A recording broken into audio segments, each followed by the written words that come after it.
আমরা এখন আটঘড়ি গ্রামে এসেছি কৃষ্ণ বলরামের আবির্ভাব উপলক্ষে। এর জন্য আমরা আমাদের গুরু ভাই সমদর্শী প্রভুকে অনেক ধন্যবাদ জানাচ্ছি। তিনি অনেক কষ্ট করে 1 মাস আগের থেকে এই ভক্তবৃন্দকে জোগাড় করে এইরকম একটা অনুষ্ঠানের আয়োজন করেছেন, এবং শুধু আজকে নয়, প্রতি বছরই এরকম উনি একটা এইরকম অনুষ্ঠানের আয়োজন করে থাকে।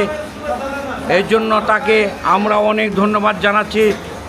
এবং কালকেও এরকম অনুষ্ঠান হবে। কালকে ভোর 4টা থেকে মঙ্গল আরতি, গুরু পূজা, তারপর কৃষ্ণ বলরামের অভিষেক হবে।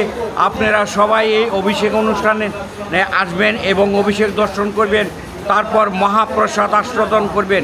এই মহাপ্রসাদ পেয়ে আপনাদের মনুষ্য জীবন ধন্য হয়ে যাবে। ভুলবেন না কিন্তু, কালকেও কিন্তু আপনারা আসবেন কিন্তু। হরি বল।